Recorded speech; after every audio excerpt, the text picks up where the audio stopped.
Oh wow, there. That's a lovely picture of me. Thank you. You fucking dick. Uh, and I'm gonna tell you, this station. I won't even put it on this station, but this station is the soundtrack to my day. So I love the shit out of this station. It's like the office rock station or something. um, this station makes the most of their playlist, and they got really good songs. Like they'll play Paparazzi, or they'll play that song Believer, or they'll play fuck. Is it The Weekend? Ooh, I'm blinded by the lights. That one. They'll play that. And all that shit triggers memories of moving back to Schenectady for the second time 5 years ago. And I love those songs. That Believer song is like you just want to crack up laughing while you're listening to it. And at the same time marvel at it and be like, that's a good song. That's a catchy, itchy hook.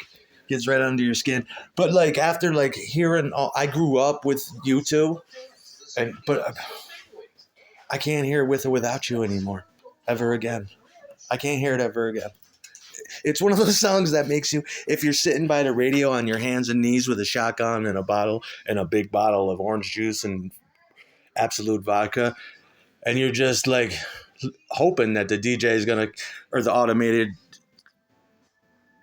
records will carry you through, and maybe you'll just throw up and pass it the fuck out, only to drink and have another breakdown.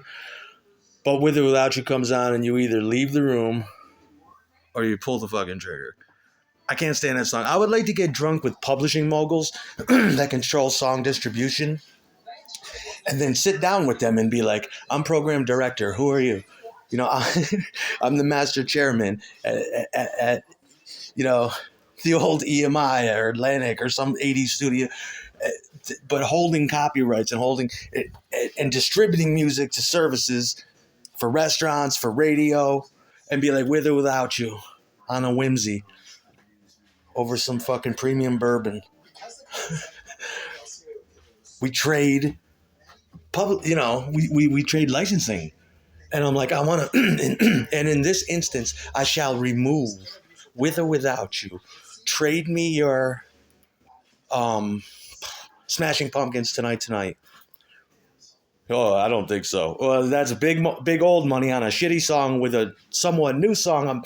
I want tonight in the playlist. So every time With or Without You would play, which is every fucking 20 minutes across the United States and abroad, it will be replaced with Smashing Pumpkins tonight, because that song's just newer blood. It's young blood. It's like, oh yeah, wouldn't you rather?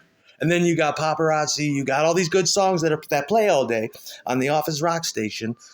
And then it's like, oh God, would it be too heavy? But just we don't need to hear With or Without You ever again. Ever again. Do we? No, it's not necessary in the culture anymore. It doesn't translate.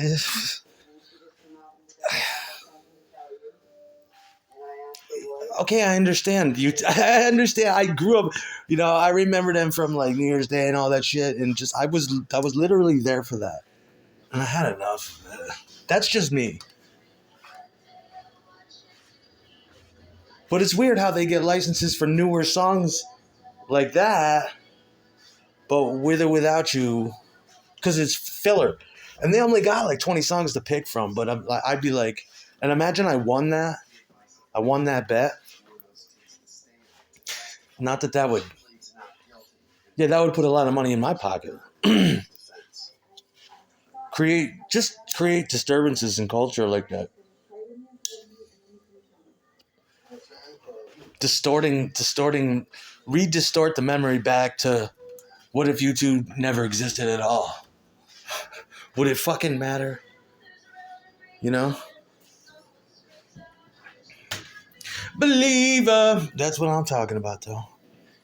Ooh, I'm blinded by the lights.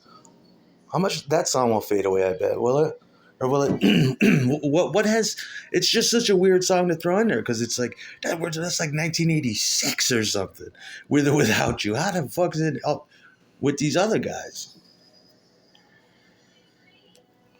Throw Corgan in there to fuck shit up. It's just another song like 1979 or 78 or whatever that will fucking 1979 was it? And that just jog your fucking brain back to those fucking days Billy was doing his thing, yeah. Ooh yeah.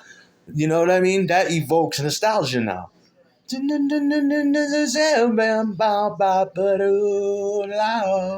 Ooh, wow, wow, wow, wow, wow, wow, wow, wow, whoa, whoa, whoa, whoa, whoa, whoa, whoa. With or without you, you know I pray for you. Any day now they'll unlock the door, and I will be free. Come and get your little missy. I'm in prison and I wait for you. Oh, you know what I mean? It's just like, no, don't do it. And then the keyboard in the background, it's a shrill, like cuts through the whole house. It always did my whole life. And when I was a kid, in like 1986 or something, that was the last thing I wanted to hear.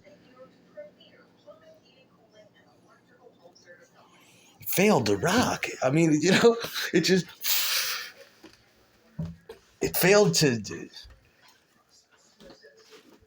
Okay, who was that song important to? How old were you in 1986?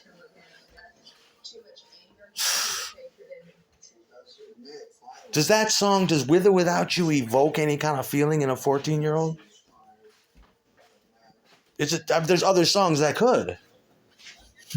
Play it to With or Without You. Shut up, bitch. We're not playing that one. I'm not playing that one at all. Like, I'd rather hear, I don't know.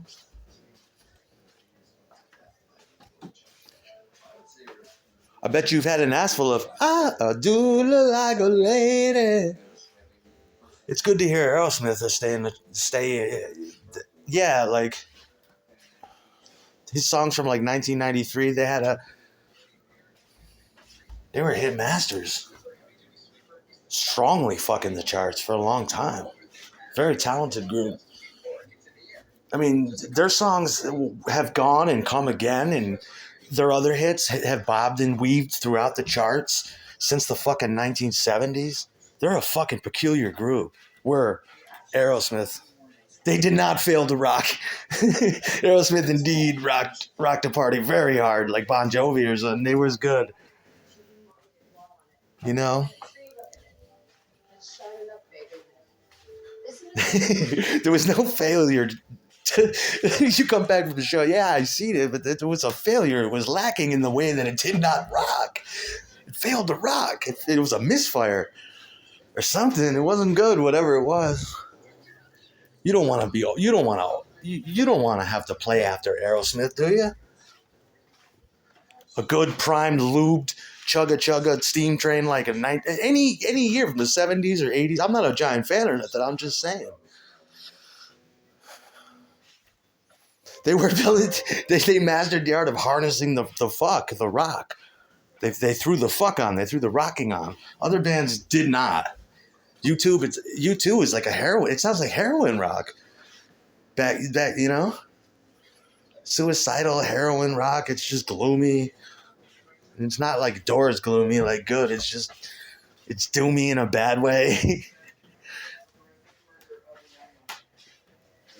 Farty artifact of the fucking 80s. Oh man, please don't.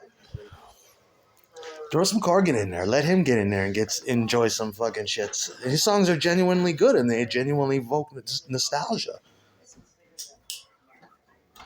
Brings me back. I love that shit. Others, I love all the 90s shit, even the bad shit. I'm like, I fucking love that. I was pretty active in that decade.